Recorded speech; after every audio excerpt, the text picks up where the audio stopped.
जय राधा माधव, जय कुंज बिहारी।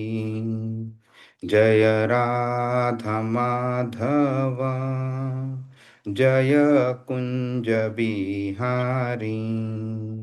जय गोपी जन वल्लभ गिरिवरधारी। जय गोपी जन वल्लभ गिरिवरधारी। यशोदानंदन व्रज जन रंजन, यशोदानंदन व्रज जन रंजन।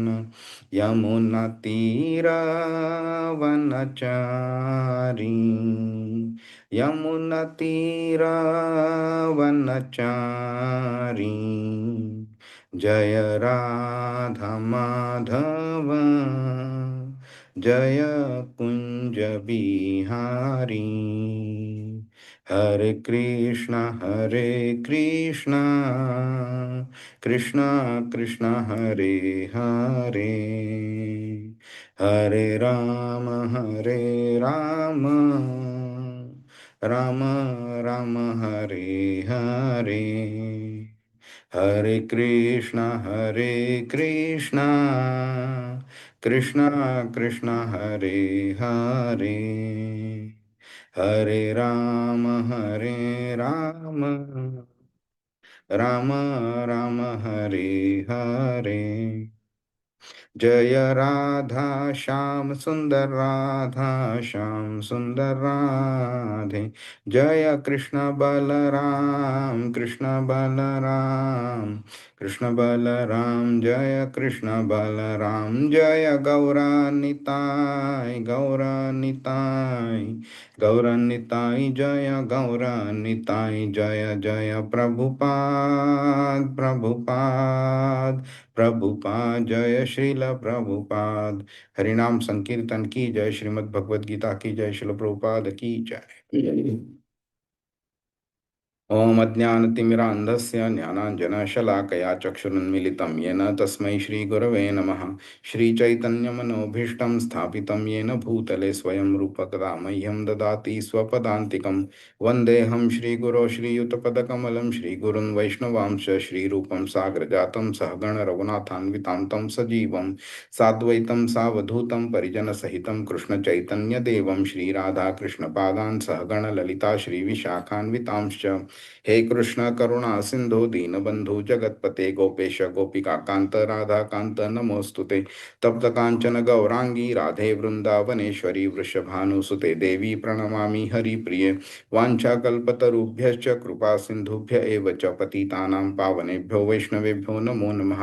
नमो विष्णुपादाय कृष्णप्रेष्ठाय भूतले श्रीमते भक्तिवेदांत स्वामिनिति नामिने। नमस्ते सारस्वते देवे गौरवाणी प्रचारिणे, निर्विशेष शून्यवादी पाश्चात्य देश तारणे।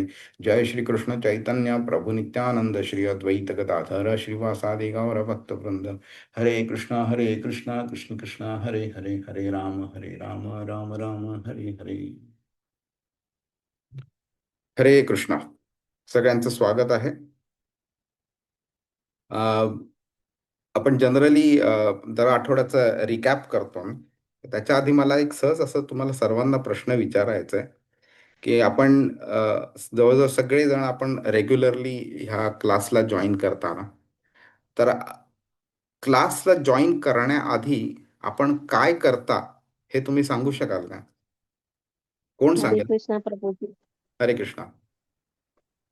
हा प्रभूजी, जसं मी मागच्या वेळेस सांगितलेलं की पहिल्यांदी रेग्युलर क्लास जॉईन करणं हे ध्येय होतं. आता रेग्युलरिटी क्लास जॉईन करण्याची आली, त्याच्यामुळे आता आपल्याला मागच्या वेळेस काय शिकवलं ते पुन्हा एक रिवाइज करणं हे उद्दिष्ट असतं. ते कदाचित क्लासच्या अगोदर होतं किंवा आदल्या दिवशी होतं. आणि थर्ड थिंग इज अजून अजून प्रेम, म्हणजे बेसिकली जसं अगोदर सांगितलं की प्रेम असं म्हणजे प्रेम नव्हतं, म्हणजे हे म्हणण्यात जप म्हणजे एक मेकॅनिकली व्हायचा जप, हरे कृष्णा पण आता एक प्रेम निर्माण व्हायला लागलंय. हे माझ्या बाबतीत मी सांगेल प्रभूजी. ते ठीक आहे. मी बोललो की क्लासच्या आधी तुम्ही काय करता, म्हणजे तुम्ही एक बोला रिव्हिजन करता तुम्ही, ठीक आहे, अजून काही करता का तुम्ही? नामजप करतो प्रभूजी. व्हेरी नाईस, खूप छान. अजून काही? कोण अजून ह्या व्यतिरिक्त कोण काय करतं? सकाळची सगळी कामं आटपून पटापट 10ला क्लासला बसायचंय. हा. ती धावपळ असते आणि एक मनात उत्साहित हे असतं, पटापट कामं करायची आणि 10 वाजेच्या आत बसायचं. बर, खूप छान, खूप छान. अजून ह्या व्यतिरिक्त कोण काय करतं? प्रभूजी सकाळचं देवाची पूजा सकाळ सकाळ होते. बर. पर मला एक म्हणजे असंच विचारायचं आहे की तुम्ही हा क्लास जेव्हा जॉईन करता त्यावेळी तुम्हाला माहिती आहे आपल्याला भगवद्गीतेबद्दल थोडंसं ज्ञान मिळणार आहे म्हणून.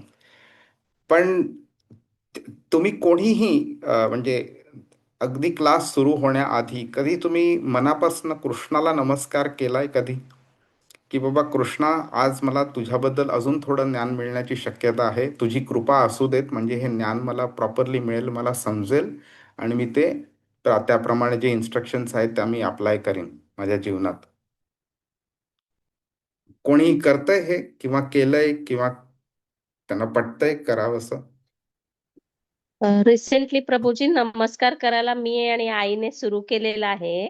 व्हेरी फक्त गुड. असं ग्रॅटिट्यूड असं, म्हणजे तुम्ही जे आता सांगितलं that was really very good point. So implement करू डेफिनेटली. आताच रिसेंटली आम्ही सुरू केलेलं, म्हणजे नमस्कार तर करायचंच, पण आता जेन्युनली डेली एक रुटीन काइंड ऑफ होण्याकरता, आपण नतमस्तक होऊन सरेंडर होण्याकरता ती एक सवय लावायची प्रभूजी. तर रिसेंटलीच मी आणि आईने सुरू केलेलं आहे. खूप छान, खूप छान. तर ही सगळ्यांना, तुम्हाला सर्वांना रिक्वेस्ट आहे की आपण ह्याबद्दल असं मागे बराच वेळा बोललेलो की हे जे ज्ञान आहे ना, हे असं भौतिक ज्ञान नाहीये की आपण बसलो क्लासमध्ये, क्लासमध्ये सरांनी 30-40 विद्यार्थ्यांना जे काही शिकवलं ते आपल्याला पण शिकलो आपण, समजलो आपण, तसं नाही आहे. हे ज्ञान फक्त आणि फक्त कृपेच्या बेसिसवरतीच आपल्याला समजू शकतं.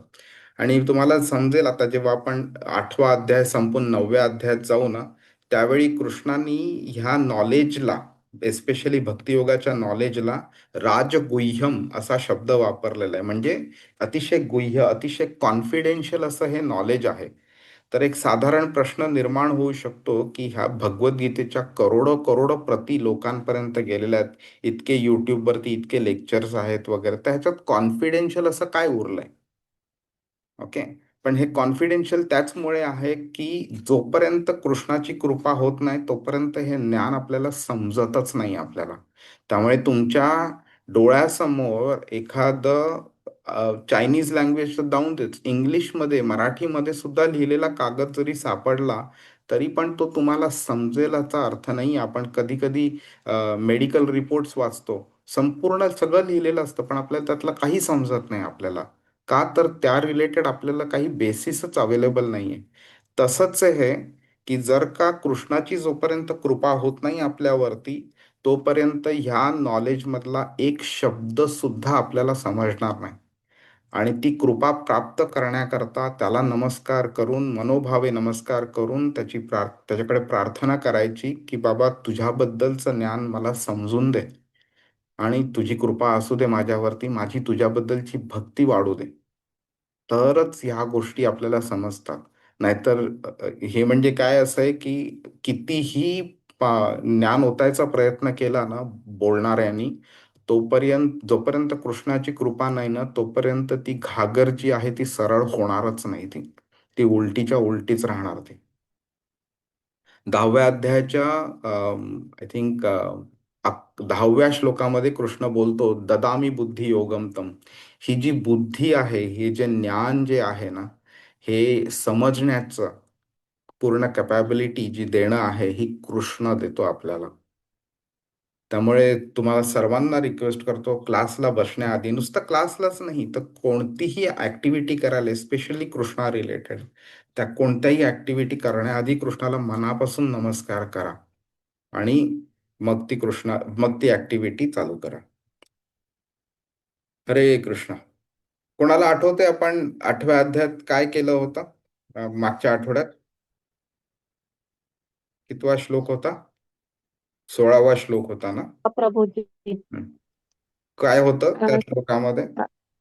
हा, 16व्या श्लोकामध्ये प्रभूजी, श्रीकृष्णाने पुन्हा भर देऊन अर्जुनाला सांगितलंय, म्हणजे अर्जुनाला जरी सांगितलं असतं तरी ते आपल्यालाही सांगितलंय की कसं गोलोक धाम हे अ,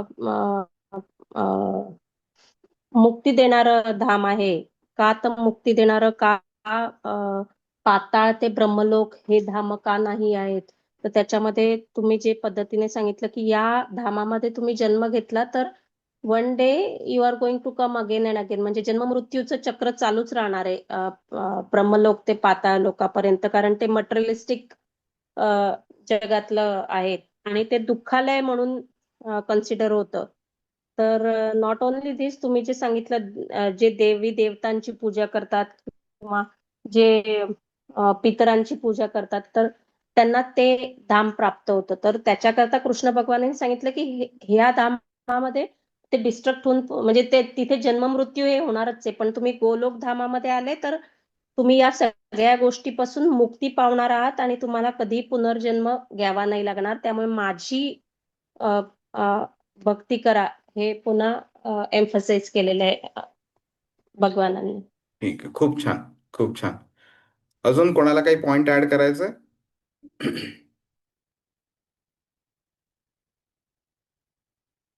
नाही? हरे कृष्ण प्रभू, आपण एक तो सुलभ हा सुद्धा आपण एक बघितलेला की हे सुलभ म्हणजे आपण जसं समजतो की एकदम सोप्या पद्धतीने, असं नाही.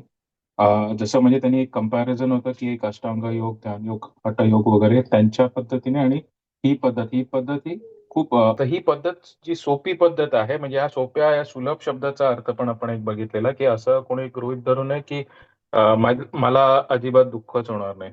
हे सोपं आहे. म्हणजे ह्या पद्धतीने होतं की श्रीकृष्णाची कृपा आपल्या बरोबर राहते. हरे जय. कृष्ण. खूप छान, खूप छान. तर आता आपण बघूया. आता आपण मागच्या काही श्लोकांपासून मी नेहमी सांगत आलं की 17, 18, 19 पासून कृष्ण एक नवीन थीम सांगायला चालू करतो. हं? तर आपण ते बघून घेऊया की ह्या भौतिक जगाचं डिस्ट्रक्शन कसं होतं, का होतं, कधी होतं वगैरे ते आपण शिकून घेऊया. आणि त्याच्या उलट कृष्ण 20, 21 आणि 22व्या श्लोकामध्ये आध्यात्मिक जगताचं सांगतो ज्याचं कधी डिस्ट्रक्शन होत नाही. हं. हरे कृष्ण. कोणाला काही प्रश्न आहे आपण पुढे जाण्याआधी? नाही? ठीक आहे. तर आपण सगळ्यांनी अनम्यूट करून आपण श्लोक बोलू शकतो. अ, अध्याय 8वा, श्लोक 17वा. सहस्त्रयुगपर्यन्तम् अहर्यद्ब्रह्मणो विदुः रात्रिं युगसहस्रान्तां ते होरात्रविदो जनाः. अनुवाद. हरे कृष्ण. हरे कृष्ण. मानवीय गणनेनुसार एक सहस्त्र चतुर्युगे म्हणजे ब्रह्मदेवाचा एक दिवस होतो आणि अशाच 1000 चतुर्युगाची ब्रह्मदेवाची एक रात्र असते. हरे कृष्ण. सॉरी. तर आता आपण लगेच बघून घेऊया इकडे संक्षिप्त रूपामध्ये हा श्लोक काय करतोय. कृष्ण ब्रह्मदेवाचं लाईफ स्पॅन काय आहे ते तो सांगतोय इकडे. ठीक आहे. तर ह्याच्यामध्ये काही टेक्निकल टर्म्स आपण शिकणार आहोत आणि आपण हे पण बघूया की हे सगळं का सांगतोय तो ते.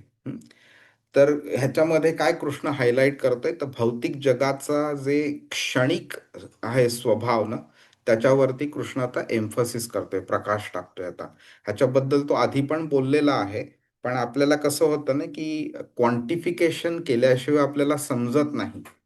हं. त्यामुळे आपल्याला ते एक्सेप्ट करायला डिफिकल्ट होतं. आता समजा अगदी साधं उदाहरण घ्यायचं झालं तर अगदीच सांगा काय झालं समजा की सचिन तेंडुलकरनी किंवा रोहित शर्मा किंवा विराट कोहलीनी समजा वन डेमध्ये 200 धावा, 250 धावा, 300 धावा अशा काहीतरी केल्या आणि आपण कोणाला तरी सांगितलं. समजा आपण कुठे असं गेलो, अंटार्क्टिकामध्ये गेलो, तिथे काही लोक राहत आहेत, त्यांना जर आपण सांगितलं तर त्यांना क्रिकेट म्हणजे काय हेच माहिती नाहीये. धाव म्हणजे काय तेच माहिती नाही, मग 210चं महत्व काय ते कसं कळणार त्यांना? तर इकडे आपण जेव्हा बोलतो की बाबा स्वर्गलोकावरती आयुष्य भरपूर आहे किंवा ब्रह्मदेवाचं भरपूर आहे, तर ते भरपूर म्हणजे किती भरपूर, ते जोपर्यंत समजत नाही तोपर्यंत आपल्याला ते एक्सेप्ट करणं डिफिकल्ट होईल, की इतकं इतकं भरपूर आहे म्हटल्यावरती आपलं आयुष्य किती नगण्य आहे त्याच्या पुढे ते कळणं डिफिकल्ट होईल. त्यामुळे इथे क्वांटिफिकेशनची गरज पडते इकडे.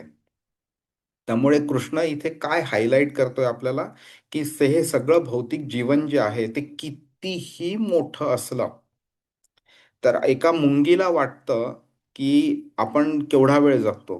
त्याला जेव्हा एका कुत्र्या मांजराचं आयुष्य कळेल, त्यावेळी त्याला वाटेल वाव ते किती जास्ती जगतायत म्हणून. कुत्र्या मांजराला जेव्हा एका मनुष्याचं कळेल त्यावेळी त्यांना वाटेल की हे किती वर्ष जगतात म्हणून. मनुष्याला जेव्हा एका देवतांचं आयुष्य कळेल त्यावेळी आपल्याला वाटेल ते किती जगतात म्हणून. देवताला जेव्हा ब्रह्मदेवाचं कळेल त्यावेळी त्यांना वाटेल ते किती जगतात.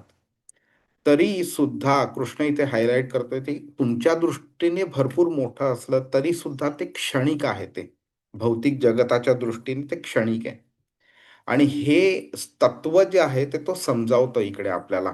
ओके, हे कळण्याकरता त्यामुळे त्यांनी मुद्दामून ब्रह्मदेवाचं लाईफ स्पॅन घेतलेलं आहे, त्याचं आयुष्य घेतलेलं आहे इकडे. का तर तो सगळ्यात जास्ती जगतो आणि सगळ्यांच्या आधी असतो आणि सगळ्यांच्या नंतर तो जातो. त्यामुळे त्याचं आयुष्य सगळ्यात जास्ती असल्यामुळे जे आपल्याला समजू शकतं की मोठं म्हणजे किती मोठं, आणि ते एवढं मोठं असून सुद्धा ते क्षणिक आहे ते. ठीक आहे. तर अगदीच आता आपण बघूया की ब्रह्मदेवाचं आयुष्य म्हणजे 311 खरब आणि 40 अब्ज पृथ्वीची वर्ष आहे. म्हणजे आपल्या दृष्टीने तर इम्पॉसिबल आहे, आपण 100 वर्ष जगतो. तर हे लाखो करोडो करोडो वर्षांचं आहे. 300 इंग्लिशमध्ये सांगायचं झालं 311 ट्रिलियन आणि 40 बिलियन इयर्स हे ब्रह्मदेवाचं आयुष्य आहे. आणि ते कसं कॅल्क्युलेट केलं ते आज आपण बघून घेऊया. ते तरी सुद्धा त्याचा नाश होतो. आणि महाविष्णूंच्या कंपॅरिझनमध्ये ते आयुष्य किती मोठं आहे ते पण आज आपण बघून घेऊया. तर इथे कृष्णाचा ऑब्जेक्टिव्ह हा नाही की ब्रह्मदेवाचं आयुष्य इतकं मोठं आहे तर त्याचं गुणगान करायचं म्हणून. तर त्याचं ऑब्जेक्टिव्ह हा आहे की हे असलं तरी सुद्धा ते क्षणिक आहे. ते किती क्षणिक आहे त्याची तुलना करण्याकरता कृष्ण इथे ब्रह्मदेवाच्या आयुष्याबद्दल बोलतोय. आणि ह्याचा ऑब्जेक्टिव्ह काय आहे, हे क्षणिक आहे हे सांगण्याचा ऑब्जेक्टिव्ह काय आहे, की ते त्याच्यातनं एक वैराग्य आपल्याला जागृत झालं पाहिजे. आपल्याला कळलं पाहिजे की ह्या भौतिक जगताच्या गोष्टी आहेत, ह्या कितीही आपल्याला चांगल्या मिळाल्या आणि कितीही भरपूर वेळ मिळाल्या आपल्या दृष्टीने, तरी सुद्धा त्या क्षणिक आहेत. त्याच्यामुळे आपल्याला एक असं मनात वैराग्य जागृत होतं की जोपर्यंत श्रीकृष्णाची ही कृपा आपल्याला मिळत नाही, भक्ती आपल्याला मिळत नाही, ज्यावेळी भक्तीबद्दल कृष्णाने सांगितलंय की ही इटर्नल आहे म्हणून, ह्याचा कधी नाश पावत नाही, तोपर्यंत आपल्याला ह्या क्षणिक गोष्टींच्या मागे धावत राहू आपण. त्यामुळे एक विचारवंत व्यक्ती जी असते ना, तिला हे समजतं की सर्वात आयुष्य जास्त जास्त आहे ज्याचं आणि सर्वात सामर्थ्यवान जो आहे तो ब्रह्मदेव सुद्धा मृत्यूच्या अधीन आहे. ब्रह्मदेव मृत्यूला अवॉइड नाही करू शकत. त्यामुळे आपण हे प्रश्न विचारायला चालू करतो आपण, की बाबा मग मी काय करायला पाहिजे? मी का आलोय ह्या आयुष्यामध्ये, ह्या शरीरामध्ये? मी काय करायला पाहिजे? आणि ज्यामुळे आपलं लक्ष श्रीकृष्णांकडे जातं आणि ते आध्यात्मिक प्रवास आपला चालू होऊ शकतो. आता आपण ह्या गोष्टी काही आधी बघितलेल्या, तर परत एकदा रिकॅप म्हणून परत बघून घेऊया. तर श्रीकृष्ण असं का बोलतायत की स्वर्गात जे ग्रह आहेत त्यांचे तिकडे जे राहतात ते अमर नाही आहेत म्हणून. तर पृथ्वी लोकाला मर्त्य लोक असं म्हटलं जातं. ओके. आपली समजूत काय असते की स्वर्गामध्ये जी लोक असतात तो पूर्ण बंद कर ना. स्वर्गात जी जी लोक असतात ते अमर असतात म्हणून. हा, आपल्याला आपण बरेच होतो वाचतो ना की लोक कोणी व्यक्ती गेली तर त्यानंतर अमर रहे वगैरे असं बोललं जातं, किंवा स्वर्गवासी झाला, कैलासवासी झाले वगैरे. ओके, तर ते किती बरोबर आहे किती चूक आहे ते पण आपल्याला कळू शकतं. हं. तर स्वर्गवासी होणं हे आपल्या दृष्टीने किंवा सोसायटीच्या दृष्टीने एक चांगली गोष्ट वाटते. वा, स्वर्गवासी झाले. अरे बरोबर आहे, पण स्वर्ग स्वतः सुद्धा नश्वर आहे ना. त्यामुळे ते नंतर परत येणार, मग हे चांगलं का वाईट? बरोबर. तर पृथ्वीमध्ये आणि लोक काय बोलतात की पृथ्वी हे मर्त्य लोक आहे आणि स्वर्गातल्या लोकांना अमर म्हटलं जातं. पण अमर म्हणजे काय? ज्याला मृत्यू नाही म्हणजे. पण ते खरं तसं तसं नाही आहे ते. हं. की लोकांना असं वाटतं की स्वर्ग अमर म्हणजे नित्य आहे म्हणून. तर ते नित्य नाही आहे ते. आणि त्यामुळे त्यांना वाटतं की स्वर्ग नित्य असल्यामुळे स्वर्गात जाणारी व्यक्ती सुद्धा नित्य असते म्हणून.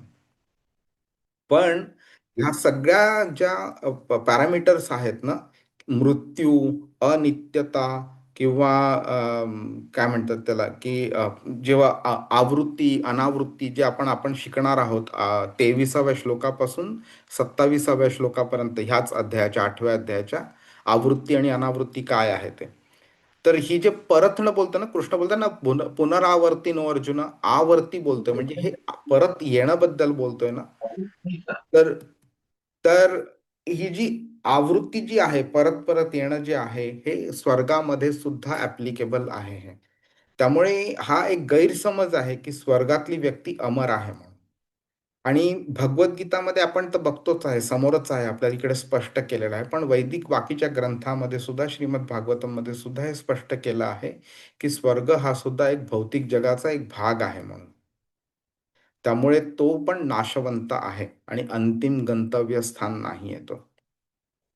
त्यामुळे इथे हा श्लोकामध्ये कृष्ण अगदी असं निर्णायकपणे सांगतोय की स्वर्गलोक तर दूरची गोष्ट, ब्रह्मलोक सुद्धा विश्वातला सर्वोच्च प्लॅनेट असून सुद्धा तो एक भौतिक ग्रह आहे. आणि त्या भौतिक ग्रह असल्यामुळे त्याच्यावरती पुनर्जन्म ऍप्लिकेबल आहे. आणि सुख आणि दुःख तिकडे सुद्धा ऍप्लिकेबल आहे. दुःखापासून मुक्तता तिकडे सुद्धा नाहीये. फक्त एवढंच आहे की त्यांचं आयुष्य जास्ती दीर्घ आहे आपल्या कंपॅरिझनमध्ये. त्यांना जी सुख मिळतात ती चांगल्या क्वालिटीची असतात आणि जास्ती वेळ मिळतात त्यांना ती सुख. पण तरी सुद्धा आध्यात्मिक जगताच्या दृष्टीने ते एक क्षणिक सुख आहे ते. तिकडे सुद्धा कर्म ऍप्लिकेबल आहे. तिकडे सुद्धा तुम्ही चुकीचं काम केलं तर कर्माची फळं तिकडे पण ऍप्लिकेबल आहेत तिकडे. 9व्या अध्यायाच्या 21व्या श्लोकामध्ये कृष्ण सांगतो, आपण तिचं बॅकग्राऊंड तिकडे गेल्यावरती डिस्कस करू, पण तिकडे कृष्ण सांगतो, तेतम भुक्त्वा स्वर्गलोकम विशालम क्षिणे पुण्ये मर्त्य लोकम विशंती. किती सिंपल आणि नॉन कन्फ्युजिंग शब्दांमध्ये सांगितलंय बघा कृष्णाने. जे जे पण ह्याच्याकरता जातात, भुक्त्वा म्हणजे त्याचं एन्जॉय करण्याकरता जातात स्वर्गलोकामध्ये. विशालम, त्यांना भरपूर तिथे एन्जॉयमेंट मिळते. पण क्षीणे पुण्ये, ज्यावेळी पुण्य त्यांचं संपतं, मर्त्य लोकम विशंती, मर्त्य लोक पृथ्वी लोकावरती येऊन पडतात ते अक्षरशः. ठीक आहे.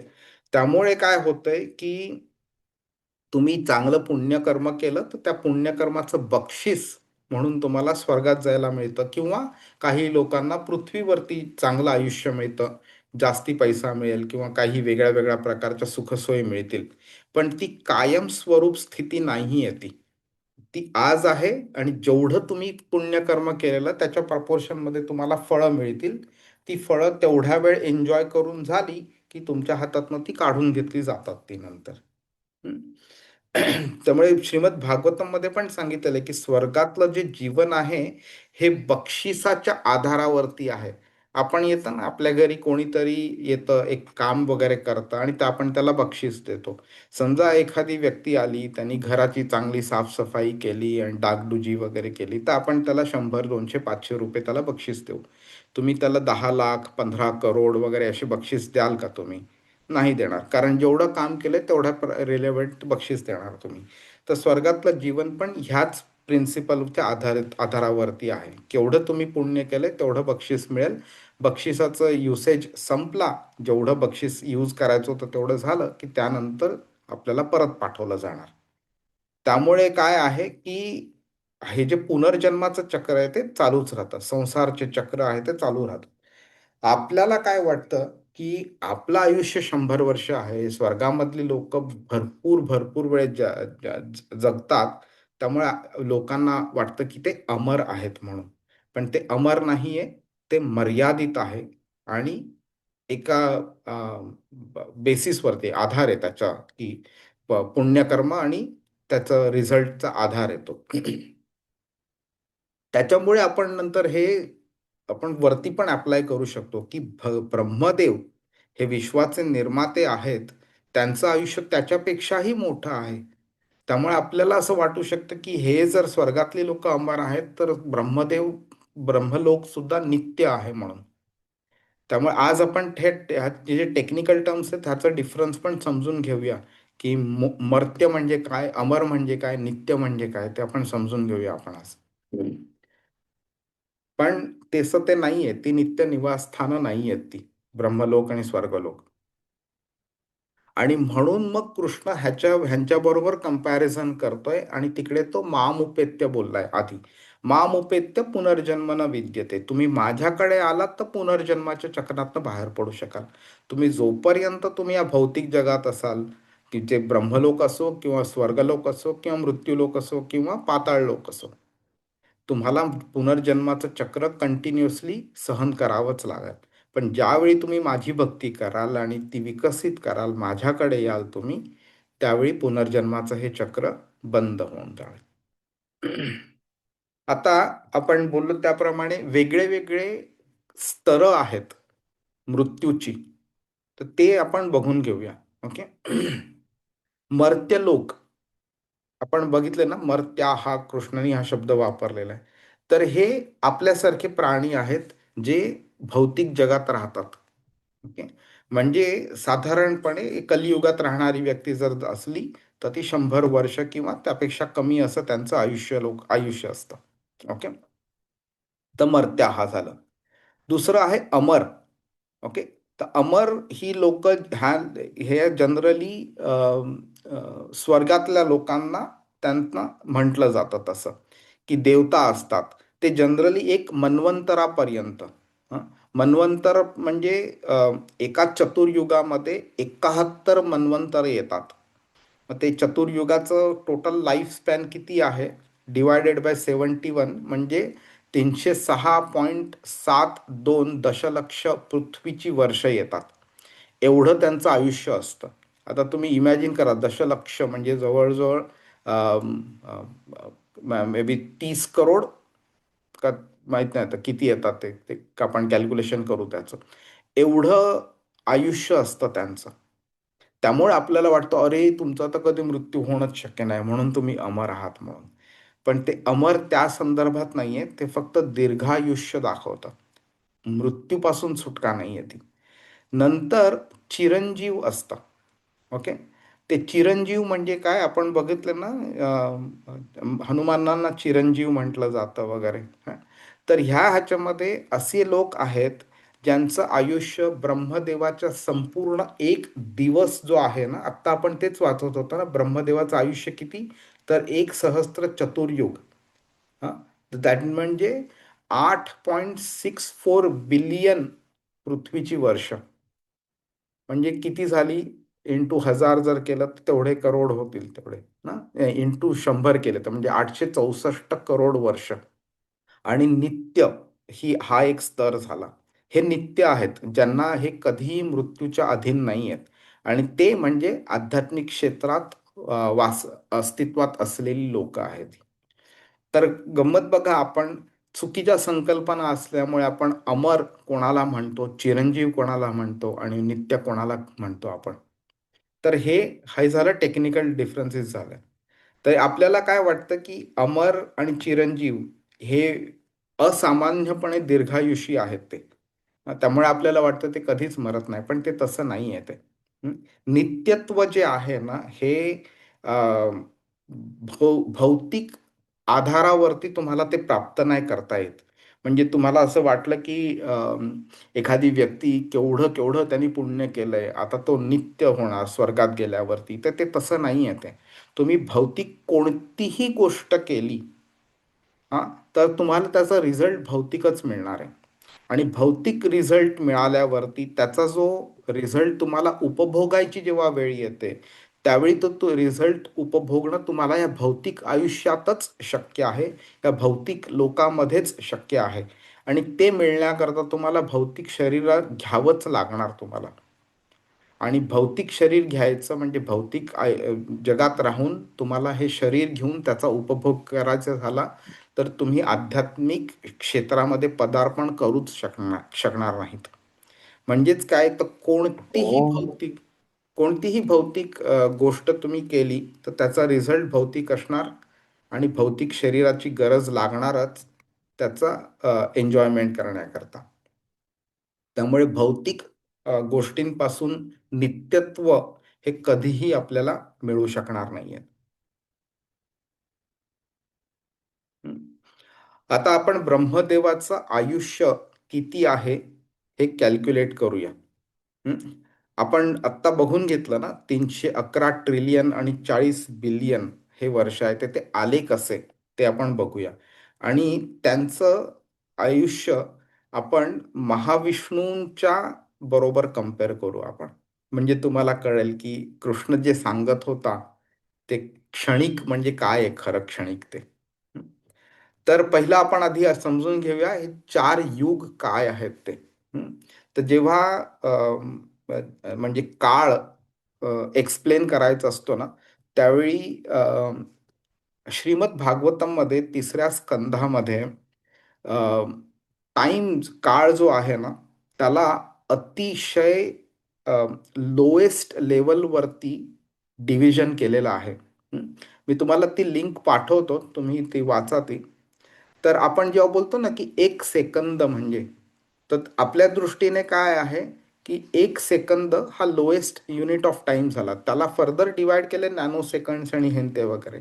पण तुम्हाला माहिती आहे त्या 1 सेकंदाचा जो ड्युरेशन आहे तो 1 सेकंदच काय आहे तो. आता आपण बोललो ना 1 तास म्हणजे 60 मिनिटं 3600 सेकंद होतात, बरोबर. तर मग आपल्याला कळतं 1 तास म्हणजे किती आहे ते. पण 1 सेकंदला तो त्याचा जो ड्युरेशन आहे 1 सेकंद एवढा, तो 1 सेकंद एवढाच का आहे. त्याला अर्धा सेकंद किंवा पाऊण सेकंद किंवा सव्वा सेकंद का नाही आहे तो. कोणाला माहिती आहे ते का आहे ते. नाही ना. हा. तर आपलं ज्ञान जे होतं ना, वैदिक ज्ञान, ते किती पुढारलेलं होतं आपल्याला ह्याच्यावरनं समजून येईल की जेव्हा सूर्यदेव आहे ना, सूर्यदेव फिरत असतो किंवा आताच्या ह्याच्याप्रमाणे पृथ्वी फिरते. आपण कोणतंही जरी खरं मानलं ह्याच्यामध्ये, तरी सुद्धा सूर्य त्याचा जो डिस्टन्स जो आहे ना त्याचं ते फिरण्याचं, तो एक ॲटम म्हणतो ना, अणू म्हणतो ना, एका अणूचं जी साईज आहे त्या साईज जो डिस्टन्स आहे, साईज एवढा डिस्टन्स आहे सूर्यदेव जो फिरेल, तो साईज फिरण्याकरता जेवढा वेळ लागतो ना, हरे कृष्ण, तर जो अणूचा जो डिस्टन्स आहे तेवढा डिस्टन्स फिरण्याकरता सूर्यदेवाला किंवा पृथ्वीला किती वेळ लागतो, that is the lowest unit of time. त्याचं नंतर वाढ होत जाते. म्हणजे एक अणू, त्रशरेणू वगैरे ह्या सगळ्या ज्या गोष्टी आहेत ना, ह्या युनिट्स आहेत, त्याचं जेव्हा युनिट्स वाढत जातात, ते काही युनिट्स नंतर सेकंदांपर्यंत पोचतात. आणि त्यानंतर मग सेकंदांचं मिनिटं, मिनिटांचा तास वगैरे होत जातं. आपल्यामध्ये घटका आहेत, पळं आहेत, मुहूर्त आहेत. आपला एक मुहूर्त 48 मिनिटांचा आहे. हं. ह्याचं वाढ होत होत राहते आणि नंतर मग ते एका युगापर्यंत येतं. हं. तर मी ही लिंक पाठवतो श्रीमद भागवतम मधली, तुम्ही वाचा आणि त्यावेळी तुम्हाला कळेल आपलं वैदिक ज्ञान किती प्रौढ होतं, किती डीप होतं, किती मॅच्युअर्ड होतं ते. तर आपले हे सगळे जे वेगळ्या वेगळ्या प्रकारची युग आहेत ना, ती 4 युग आहेत: सत्ययुग, त्रेतायुग, द्वापारयुग आणि कलियुग. आणि प्रत्येक युगाचं स्पॅन पण वेगळा वेगळा आहे. हं. तर सत्ययुगाचा काळ जो आहे तो 17,28,000 वर्ष आहे. त्रेतायुगाचा काळ आहे 12,96,000. द्वापार युगाचा काळ आहे तो 8,64,000 वर्ष आहे. कलियुगाचा काळ आहे तो 4,32,000 वर्ष आहे. तर तुम्ही वरती वरती जसं जाल तसं 4,32,000 वर्ष वाढत जाते.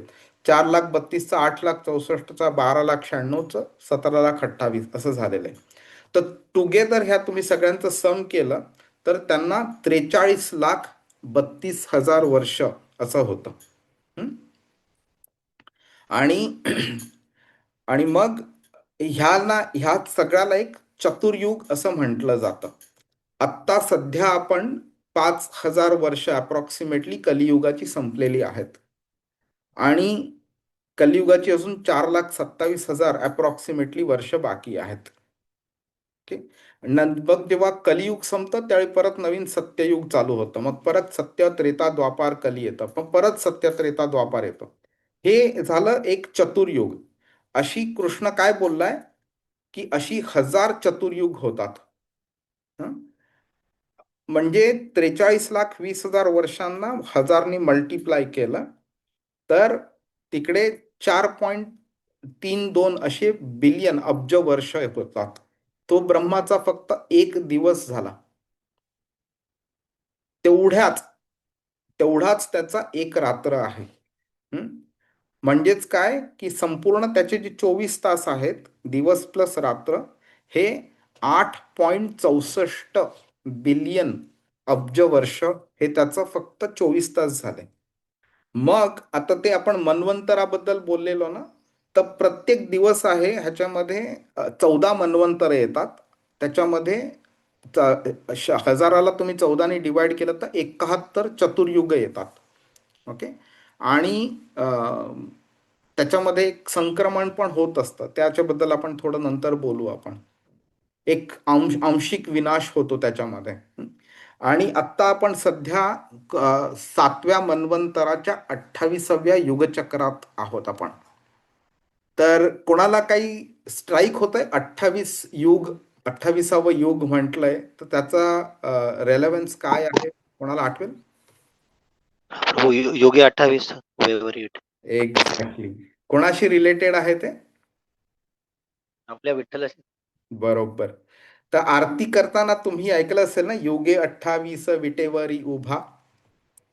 तो 28वा युग कुठून आला? तर आपले हे जे आचार्य संत वगैरे होते ना, असं आपल्याला वाटू शकतं की काय तुकाराम महाराज फक्त टाळचिपळ्या घेऊन गावागावात नुसते अभंग करत फिरत होते, काय त्यांना नॉलेज होतं? नामदेवांना काय नॉलेज होतं का? काय नुसतं टिळक लावायचे आणि नुसते अभंग गात बसायचे. तर ह्या सर्व लोकांनी आपल्या आरत्या वगैरे रचल्यात. संत रामदासांनी आरत्या भरपूर रचलेल्या आहेत. त्यांचं नॉलेज कोणत्या लेवलचं होतं बघा. त्यांना माहीत होतं 28वं युग चाललंय, ब्रह्मदेवाचा कोणतं मनवंतर चाललेलं आहे तेही त्यांना माहिती आहे. आणि दर 28व्या युगामध्ये विठ्ठल येतात खाली, दर प्रत्येक 28व्या युगामध्ये. त्यामुळे विठ्ठल किती कृपाळू आहेत ते पण समजू शकतात की प्रत्येक मनवंतराच्या 28व्या युगामध्ये विठ्ठल येतात. आता आपण 7व्या मनवंतराच्या 28व्या युगात आहोत आपण. ओके. तर आता आपल्याला हे समजलं पाहिजे की ब्रह्मदेवाचा पूर्ण दिवस आणि रात्र 8.64 अब्ज पृथ्वीवरचे जी वर्ष आहेत त्याच्या समान आहे. त्यामुळे ब्रह्मदेवाचं एक वर्ष किती झालं? असे 360 दिवस आणि रात्र, म्हणजे 3.11 बिलियन खरब आणि 400 दशलक्ष पृथ्वीची वर्ष झाली.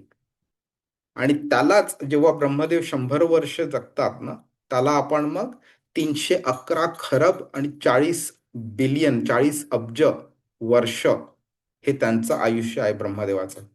तर आपल्या कल्पनेच्या जर बाउंड्रीज मध्ये जर आपण बघितलं ना, तर आपल्याला हा प्रचंड असा कालावधी वाटतो. आणि त्यामुळे आपण आपल्या आयुष्याला कम्पेअर करतो त्यांच्याबरोबर आणि आपल्याला वाटतं की हे तर इम्पॉसिबलच आहे, शक्यच नाही. त्यामुळे मॉडर्न सायन्स एक्सेप्ट करत नाही, त्यामुळे आपल्याला शिकवलं जात नाही, त्यामुळे आपण समजत नाही आणि आपण त्याला सगळं मायथॉलॉजी असं बोलून पार होतो आणि इग्नोर करतो आपण त्याला. पण आपल्या साहित्यामध्ये असं साहित्य आपण शास्त्रामध्ये भगवद्गीता, श्रीमद भागवतम आणि वेगळ्या वेगळ्या पुराणांमध्ये, वेदांमध्ये, उपनिषदांमध्ये हे सगळं छानपैकी डिटेलमध्ये लिहिलेलं आहे. हं? तर आता कृष्ण काय इथे आपल्याला हायलाइट करतोय ते आपण महाविष्णूंच्या बरोबर कम्पेअर करू आणि बघू आपण. तर ब्रह्मदेवाचं हे संपूर्ण आयुष्य आपल्या दृष्टीने भरपूर मोठं असलं तरी सुद्धा भगवंतांचा जो एक रूप आहे, भगवंत स्वतः सुद्धा नाही, भगवंतांचं एक रूप आहे महाविष्णू म्हणजे, त्या महाविष्णूच्या कंपॅरिझन मध्ये फक्त एका श्वासाच्या ड्युरेशन एवढा आहे. हं? ब्रह्मसंहितेमध्ये लिहिलेलं आहे की प्रत्येक श्वास जे महाविष्णू बाहेर काढतात त्या प्रत्येक श्वासामध्ये त्यांचं जे शरीर आहे त्या शरीरावरची त्यांची जी कातडी आहे त्या कातडीमध्ये आपले जे भोकं असतात ना, त्या भोकांमधनं असे युनिव्हर्सिस ब्रह्मांड बाहेर पडतात आणि प्रत्येक श्वास जेव्हा ते आतमध्ये घेतात त्यावेळी हे सगळे युनिव्हर्सेस त्यांच्या शरीराच्या आतमध्ये जातात. म्हणजे काय झालं तर ह्या पूर्ण युनिव्हर्सचं जे ड्युरेशन आहे, जो कालावधी आहे, विच इज सेम ॲज ब्रह्माचं आयुष्य, त्या तो कालावधी महाविष्णूच्या फक्त एका श्वासाचा एवढा आहे ते. ओके. तर आता आपण कम्पेअर करू शकतो की आध्यात्मिक जगत त्याचं ड्युरेशन काय आहे, म्हणजे ते तर अनलिमिटेडच आहे म्हणा, पण त्यांच्या कंपॅरिझनमध्ये ब्रह्मदेवाचं आयुष्य किती छोटं आहे. ब्रह्मदेवाच्या आयुष्याच्या मानाने आपलं आयुष्य किती छोटं आहे. आणि मग आता आपल्याला समजू शकतं की आपण ह्या पृथ्वी तलावरती एन्जॉय करण्याकरता आपण आपली स्वप्न बांधायची आणि त्याचा पाठपुरावा करायचा, का आपण भक्ती करायची आणि ह्या भौतिक जगातनं बाहेर जायचा प्रयत्न करायचा. ठीक आहे. तर आता ह्या काही टेक्निकल गोष्टी आहेत, युग आणि कल्पमध्ये काय फरक आहे वगैरे, तर हे मी स्किप करतो. तुम्ही पाहिजे तर व्हिडिओ नंतर पॉज करून तुम्ही हे वाचू शकता. ओके. नंतर ब्रह्मदेवाचं वय आणि ब्रह्मलोक ह्याचं उदाहरण का देतात कृष्ण, बाकी कोणाचं का नाही, तर आपण ह्याचं उत्तर मागच्या वेळी पण बघून घेतलेलं. तर इंद्र वगैरे ह्यांचं आयुष्याचं जर उदाहरण दिलं असतं तर ब्रह्मदेवाला असं वाटू शकलं असतं की बाबा मी अनलिमिटेड आहे. हं. इंद्र इंद्र किंवा स्वर्गलोक मृत्यू पाहू शकतो, पण मला काही होणार नाही, मला भरपूर आयुष्य आहे. किंवा आपल्याला असं वाटू शकतं की जर स्वर्गलोक डिस्ट्रॉय होऊ शकतं आणि इंद्राचा पण मृत्यू होऊ शकतो, तर मग मी स्वर्गलोकी जायचा प्रयत्न नाही करणार. मी छांदोग्य उपनिषदमध्ये जी पंचाग्नी विद्या सांगितलेली आहे त्याचा वापर करून मी ब्रह्मलोकात जायचा प्रयत्न करीन, मग तिकडे मला मृत्यू होणार नाही म्हणून. तर हा गैरसमज होऊ नये आपल्याला म्हणून कृष्ण डायरेक्टली जो टॉपमोस्ट आहे त्याचंच उदाहरण देतोय. मिनिंग खालती कोणतीही असली तर त्याला समजू शकतं की मी पण त्याच्यात इन्क्लुडेड आहे म्हणून. त्यामुळे जेव्हा ब्रह्मदेव विनाश होऊ शकतो ब्रह्मलोकाचा आणि ब्रह्मदेवाचा मृत्यू होऊ शकतो, तर आपल्याला कळू शकतं की हे दोन्ही नित्य नाही आहेत. ओके. त्यांचं पण ते पण विनाशाच्या अधीन आहेत. आज नाही तर उद्या नाही तर परवा, पण होणार म्हणजे होणार ते. त्यामुळे आपल्याला कळलं पाहिजे की आपण कोणती स्वप्न बांधली पाहिजेत आणि काय केलं पाहिजे आपण.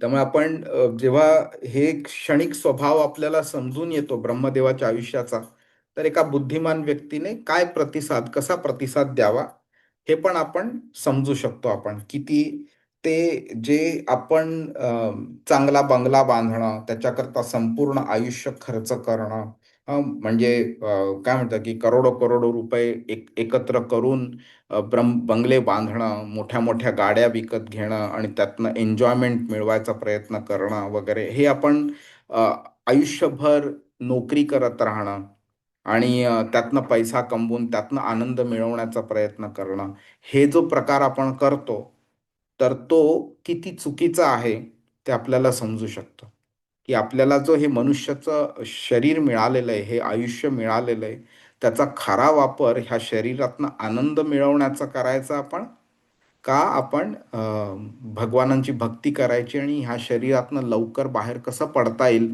भगवानांच्याकडे कसं जाता येईल ह्याचा प्रयत्न करायचा.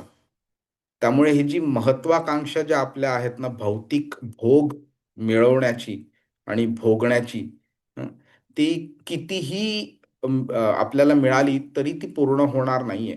कारण ह्या भौतिक जगामध्ये इतक्या वेगळ्या वेगळ्या प्रकारचा आनंद आहे, तो प्रत्येक आनंद तर आपल्याला मिळणं शक्य नाहीये. त्यामुळे प्रत्येक वेळ असं होणारच होणार, की काही आनंद मिळाले आणि काही आनंद मिळाले नाही. आणि जे मिळाले नाही आनंद, ते आनंद मिळवण्याची इच्छा आपल्यामध्ये नेहमीच राहणार. त्यामुळे आपण ह्या आनंदांचा पाठपुरावा न करता खरा नित्य आनंद, भक्तीचा आनंद मिळवण्याचा प्रयत्न करायचा आणि भगवानांची भक्ती करायची आपण.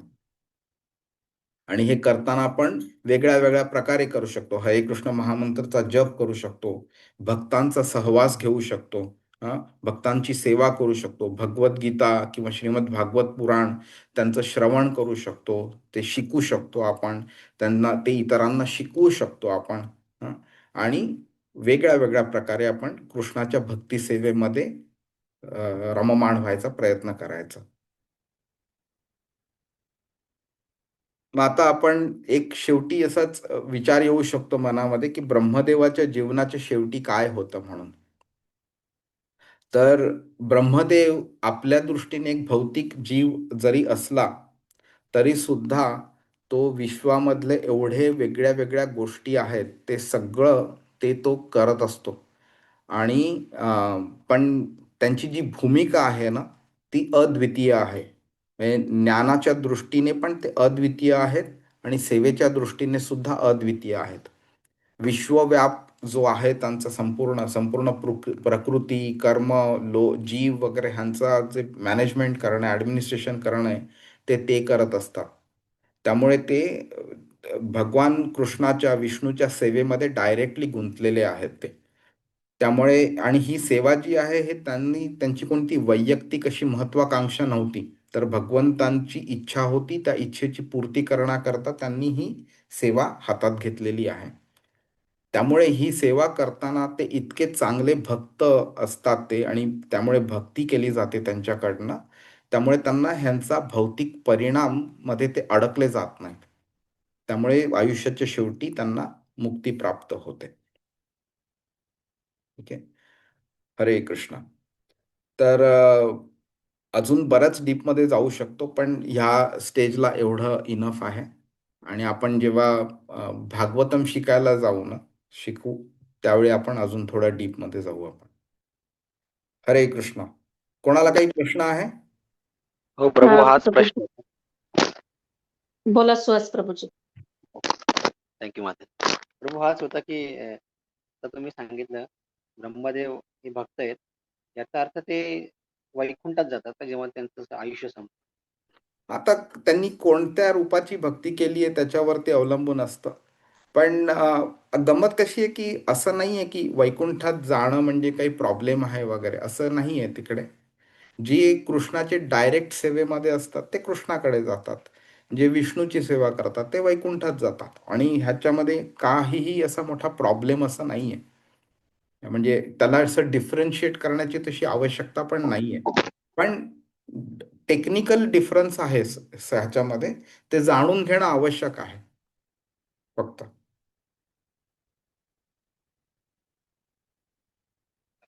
हरे कृष्ण. हा, सीमा माताजी बोला. कृष्ण प्रभूजी. हरे. प्रभूजी, जसं म्हणजे आता तुम्ही सांगितलं की ज्याची जी भक्ती करतात त्या लोकांमध्ये आपण जातो. तर तसं देव देवता आणि ब्रह्मदेव यांचं काय होतं, म्हणजे ते आता कृष्णानेच दिलेली सेवा करताय, हे म्हणजे ते परम भक्त आहे माझ्या, म्हणजे आपण जे बरोबर. समजलो त्याच्याप्रमाणे. मग बरोबर. त्यांचं काय होतं, ते जस्ट एक क्युरिओसिटी म्हणून, नथिंग एल्स ऍक्च्युली. आता आपण ब्रह्मदेवाच्या बद्दल बोललो, आपण ह्याच आता स्लाइड वरती आपण बोललो की ब्रह्मदेवाचं काय होतं म्हणून. तर त्यांना मुक्ती मिळते ते वैकुंठात जातील, गोलोकात जातील किंवा डेफिनेटली आध्यात्मिक जगतात जाणार ते.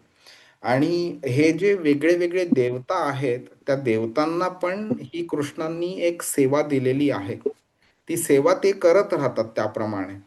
ओके. कधी कधी असं होतं त्यांच्याकडनं की सेवा करता करता त्यांना स्वतःला असं वाटतं की आपण ग्रेट आहोत आणि मग त्यांच्याकडनं मग चुका होतात. मग ते चुकीचं मग त्यांना फळ पण मिळतं त्यांना. आणि मग ते फळ मिळाल्यावरती मग ऑफकोर्स त्यांना त्याची ते जाणीव होते चुकीबद्दल. आणि मग नंतर ते मग त्याप्रमाणे ते चुकी करत नाही आणि भक्ती अजून चांगली करतात ते. ह्या म्हणजे अगदीच टेक्निकली सांगायचं झालं ना तर काय होतं की भ आपण ज्या स्टेजला आत्ता आहोत ना ह्याच्यामध्ये आपण भक्तीचं फक्त आपण थेरटिकल डेफिनेशन आपल्याला कळलेलं आहे. आपण अजून त्या शुद्ध भक्तीच्या स्टेजला गेलो नाही आहेत आणि त्याला भरपूर वेळ लागतो सुद्धा. तर त्या स्टेज पर्यंत जाईपर्यंत अशा भरपूर इंटरमिजिएट स्टेजेस असतात. तर एक असतं कर्ममिश्र भक्ती पण असते की मला भक्ती करायची आहे पण मला स्वतःला फायदा पण हवा आहे त्यातनं. म्हणून तुम्हाला कळत असेल की असे बऱ्याच वेळा लोक म्हणजे इधर भगवद्गीता शिकवतील आणि पण त्यांना त्यातनं असं काही रिटर्न्स हवे असतील की बघ रे बाबा कृष्णा मी तुझ्याकरता मी ही सेवा केली आता मला तू अमुक अमुक एक फळ दे म्हणून. तर हे फळ मिळणं हा त्यांचा प्रायमरी इंटेन्शन ठरतो आणि त्यातनं मग तो फळ मिळवण्याकरता मग ती लोक भगवद्गीता शिकवणं किंवा भक्तीचे वेगळ्या वेगळ्या प्रकारचे अंग असतात कोणत्याही अंगाचं ते अवलंब करतात की बाबा अमुक एक भक्ती करीन त्यातनं तमुक एक फळ मिळेल आणि त्या फळाचं मी एन्जॉयमेंट करीन. तर ही मिश्र भक्ती असते. तर अशाच कर्ममिश्र भक्तीचा ॲटिट्यूड काही काही काही कधी कधी देवतांमध्ये पण येतं की बाबा मी बघा कृष्णाची किंवा विष्णूची मी इतकी सेवा करतोय भक्ती करतोय आता हे जे भोग मिळालेला आहे हा माझा भोग झाला हा मला एन्जॉयमेंट करता दिलेला आहे वगैरे. मग तो अहम जागृत होतो तिकडे आणि मग कधी कधी त्यांच्या हातनं चुका होतात आणि मग त्या चुकीतनं त्यांना कृष्णाकडनं शिकवण वगैरे पण मिळते आणि मग नंतर अजून ते चांगले भक्त बनतात. तर ही एक इंटरमिजिएट स्टेज झाली तिकडे आणि मग असेच चांगली असून भक्त बनत नंतर नंतर ते शुद्ध भक्तीपर्यंत जातात ते. ओके, धन्यवाद प्रोफेसर. हरे कृष्ण. हा सुजाता माताजी बोला. हरे कृष्ण प्रभूजी, दंडवत प्रणाम. हरे कृष्णा. प्रभूजी, आवाज येतोय माझा? हो हो. प्रभूजी, जसं आता तुम्ही टाइम फॅक्टर सांगितलं तर ते हे प्रत्येक ब्रह्मांडामध्ये सेम टाइम फॅक्टर असतो की डिफरंट असतो, म्हणजे सूर्यलोकामध्ये किंवा चंद्रलोकामध्ये वगैरे कसं असतं? ह्याबद्दल तेवढी मला माहिती नाहीये पण हे जे टाइम फॅक्टर दिलेलं आहे ते ह्या ब्रह्मांडाचं सांगितलेलं आहे आपल्या भागवतम मध्ये सांगितलेलं आहे. मे बी इतर ठिकाणी थोडा वेगळा असूही शकतो. I am not aware of it. पण असू एकच शकतं. जस्ट पॉइंट ऍड करायचा आहे की काळ हे तुम्ही प्रभूजी सांगितलेलं आहे की हे मटेरियलिस्टिक लाईफ मधलं पॅरामीटर आहे, आध्यात्मिक जगातला नाही. जस्ट एक पॉइंट ऍड करायचा. बरोबर आहे. कसं आहे की आता मला काही दिवसांपूर्वी अजून एका सिनियर डिवोटीनी सांगितलं की काळ आध्यात्मिक जगतात नाही असं नाहीये पण काळ तिथे इन्फ्लुएन्स काही करू शकत नाही आणि सक्रिय नाहीये. तर हे दोन पर्स्पेक्टिव्ह झालेत. टेक्निकली कोणतं करेक्ट आहे हे मला माहिती नाही, मला फाइंड आउट करायला पाहिजे. पण व्हॉट एव्हर इट इज काळ नाही आहे किंवा काळ आहे पण सक्रिय नाही आहे, दोन्ही पॉइंट्स द सेम थिंग की बाबा भक्ती म्हणजे आध्यात्मिक जगतामध्ये काळ असो नसो त्याचा इन्फ्लुएन्स काही नाही आहे. हरे कृष्णा. कसं वाटलंय हे म्हणजे आता तुम्हाला जर आता टेक्निकल गोष्टी आज थोड्या आपण डिस्कस केल्या. ओके. पण अशा खूप खूप कमी असे वर्सेस आहेत भगवद्गीतेमध्ये जिथे असं क्वांटिफायबली कृष्णाने एक्सप्लेन केलेलं आहे. कारण त्याचा ऑब्जेक्टिव्ह हा आहे की निष्ठा शुद्ध भक्ती ही निष्ठेच्या बेसिसवरती असते. निष्ठा म्हणजे विश्वासाचं एकदम अल्टिमेट स्टेज. आपण बोलतो ना माझा तुझ्यावरती विश्वास आहे पण आपण कधी बोलत नाही माझी तुझ्यावरती निष्ठा आहे. ते आपण फक्त विठ्ठलाला किंवा कृष्णाला म्हणतो माझी तुझ्यावरती निष्ठा आहे म्हणून. तर ते निष्ठा इज अ फाउंडेशन. त्यामुळे त्यांनी काहीही सांगितलं तरी आपण त्याला 100% सत्य मानतो. हं? त्यामुळे जेव्हा ते 100% सत्य मानतो त्यावेळेस त्याला मॅथेमॅटिकली क्वांटिफाय करायची गरज पडत नाही. हरे कृष्ण. जसं तुम्ही आता 4 हे सांगितले सत्ययुग युगाबद्दल, तर ते 4 युग म्हणजे सेम प्रोसेस मध्ये असतात की म्हणजे त्याच्यात चेंजेस होत जातात? होतात होतात. जनरली कसं असतं, सत्य त्रेता द्वापार कलियुग असं होतं. सॉरी, सत्य द्वापार त्रेता कलियुग असं होतं. पण ह्या पर्टिक्युलर चतुर्युगामध्ये ते चेंज झालेलं आहे. सत्ययुग आधी आलं, मग त्रेतायुगामध्ये राम आले, द्वापार युगात कृष्ण आले आणि कलियुग झालेलं आहे. तर हे इंटरचेंज जेव्हा होतं ना, तेव्हा कृष्ण येतो आणि तेव्हा राम येतात. आता तुम्ही 28 मन्वंतरामध्ये युगामध्ये विठ्ठल येतात सांगितलं, तर आपण 28व्या मन्वंतरामध्ये आहोत. आपण तरी 7व्या मन्वंतरात आहोत आणि 28व्या युगात आहोत. 28. अच्छा, ओके. म्हणजे 28व्या मन्वंतरामध्ये बेसिकली कृष्ण भगवान येतात का? 28व्या युगामध्ये, मन्वंतर नाही. पण मग युगामध्ये, मग या युगामध्ये येणार का ते मला जाणून घ्यायचे. ऑलरेडी आले ना ते 28व्या युगात. आले म्हणजे कल्कीच्या रूपात का? विठ्ठलांचं बोलतोय मी. अच्छा, विठ्ठलाच. Okay okay. विठ्ठल 28व्या युगात येतात म्हणून आपण त्या आरतीबद्दल बोललो, युगे 28 विटेवरी उभा. हा, हो, ओके, कळालं प्रभूजी. हरे कृष्णा. अरे प्रभू, एक प्रश्न होता. हा. प्रभू, असं ऐकलंय की हे देवी देवता आणि इंद्र ब्रह्मलोक हे पण तरसतात पृथ्वीवर येऊन भक्ती करण्याकरिता. हो हो हो. त्यांना इकडे पृथ्वीवरती भक्ती करण्याची काय म्हणतात, त्याची प्रोबॅबिलिटी इथे जास्ती आहे. कारण गंमत काय होते, तुम्ही जसे जसे वरच्या लोकांमध्ये जाता तशा तशी दुःख कमी होतात आणि सुख सोयी, क्वालिटी आणि ड्युरेशन दोन्ही वाढतं. आणि त्यामुळे काय होतं की विसर कृष्णाचा पडण्याची शक्यता जास्ती असते.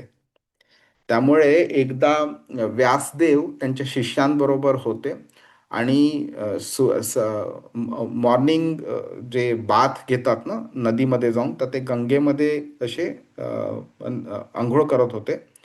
त्यावेळी त्यांच्या शिष्यांनी त्यांना प्रश्न विचारलेला की सगळ्यात चांगलं युग कोणतं आहे म्हणून. तर त्यांनी सांगितलं सगळ्यात चांगलं युग कलियुग आहे. आणि सगळ्यात चांगलं लोक कोणतं आहे, तर ते पृथ्वीलोक म्हणालेलं आहे. मग त्यांना विचारलं की असं का, तर ते बोलले की तुम्हाला कलियुगामध्ये भक्ती करण्याची, शुद्ध भक्ती करण्याची जास्ती सुविधा असते, जास्ती प्रोबॅबिलिटी असते. आणि पृथ्वी लोकावरती ते करण्याची अजून जास्ती चांगली चान्सेस असतात. कारण इथे काय असतं, माणसाला ना आपली एक टेंडन्सी असते की आपण जेव्हा आनंदात असतो त्यावेळी आपल्याला कृष्णाचा विसर पडतो. ज्यावेळी दुःख चालू होतात त्यावेळी आपल्याला कृष्णाची आठवण होते. आणि आपण इतके स्वार्थी असतो आपण की दुःख संपल्या संपल्या आपल्याला कृष्णाचा विसर पडतो. तर इकडे दुःख जास्ती असल्यामुळे आपल्याला कृष्णाचं जास्ती वेळा आठवण होते, जास्ती वेळ आठवण होते. त्यामुळे इथे भक्ती करण्याची चान्सेस जास्ती असतात. त्यामुळे ह्या देवी देवतांना पण असं वाटत राहतं की मला पण पृथ्वीवरती यायला मिळावं आणि भक्ती करायला मिळावी. कधी त्यांना हेही वाटते की कृष्णाच्या लीलांमध्ये सहभागी व्हायला मिळावं वगैरे. त्यांची ही पण इच्छा असते. प्रभूजी, first time I have ever heard that Kaliyug is the best yug. आणि काय पर्स्पेक्टिव्ह, बी पॉझिटिव्ह आतापर्यंत ऐकलं होतं, पण I realised it just now. बर. प्रभू, ते वरच्या लोकांमध्ये लीला होत नाही का? म्हणजे होतात होतात. होत, पण होत. इकडे जास्त होतात असं आहे. म्हणजे आपल्याला जिकडे जास्ती गरज तिकडे तो जास्ती येणार ना. आपण इतके म्हणजे सॉरी हा शब्द वापरतोय, पण आपण इतके नालायक आहोत आपण ना, की आपण म्हणजे इतके स्वार्थी आहोत की आपल्याला पाप करण्याची आपली प्रवृत्ती जास्ती असते. त्यामुळे अधोगतीला जाण्याची आपली प्रोबॅबिलिटी जास्ती असते. त्यामुळे आई कोणत्या मुलाकडे लक्ष देणार? एक मुलगा छान खेळतोय व्यवस्थित आनंदामध्ये आणि एक मुलगा रडतोय, तर आई कोणाकडे धावणार आधी? रडणाऱ्या मुलाकडे धावणार. तर कृष्ण तेच करतोय. जी व्यक्ती जास्तीत जास्त चान्स आहे अधोगतीला जाण्याची, त्याला वाचवण्याचा प्रयत्न आधी कृष्ण करणार, म्हणून तो आधी आपल्याकडे येतो.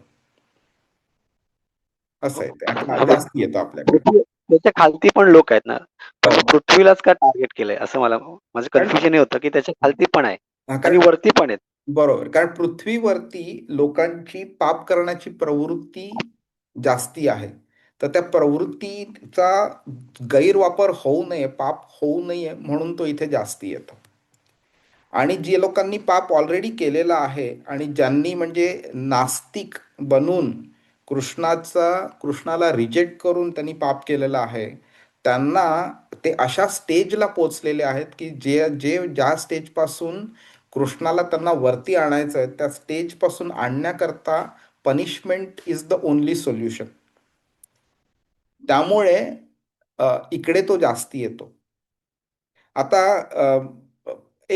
ओके, चला सिंपल एक्झाम्पल घेऊया. 2 ग्लास तुम्ही टेबलावर ठेवलेत, ओके, आणि टेबल हललं. एक ग्लास पडतोय किंवा पडलाय आणि दुसरा ग्लास पडणार आहे, तर तुम्ही आधी कोणाला वाचवायला जाणार तुम्ही? तर जो पडणार आहे त्यालाच वाचवाल ना. तर इकडे सुद्धा कृष्ण तेच करतोय की आपली पाप करण्याची प्रवृत्ती अशा स्टेजला आलेली आहे की आपण पाप केलं तर आपण अजून खालती जाऊ शकतो. त्यामुळे कृष्ण आधी आपल्याला वाचवायला येतो.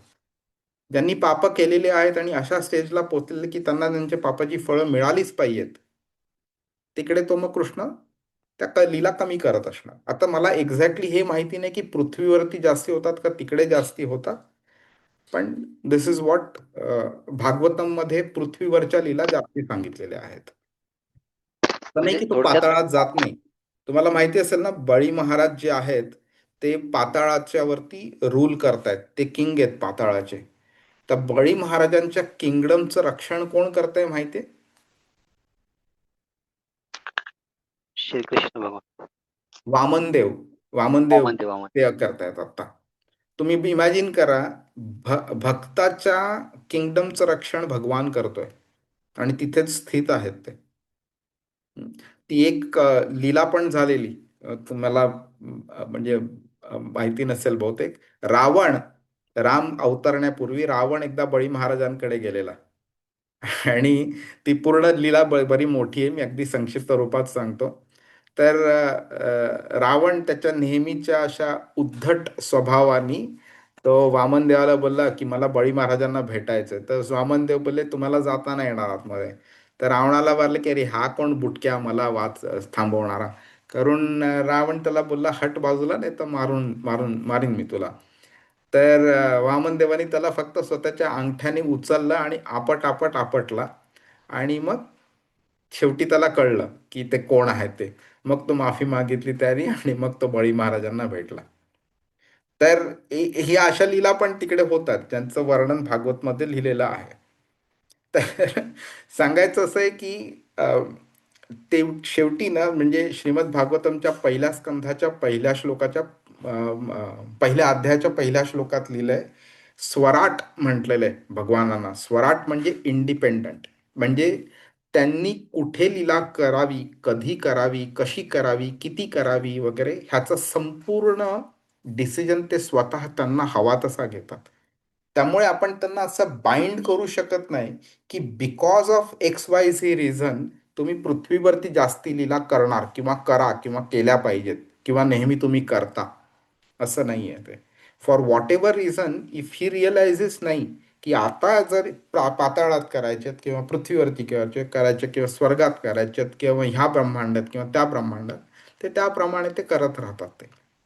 त्यामुळे असं आपण hard and fast rule apply नाही करू शकत त्यांना की बाबा नाही 1+1=2 म्हणजे तुम्ही नेहमी इकडेच जास्ती लीला करणार, असं नाहीये ते.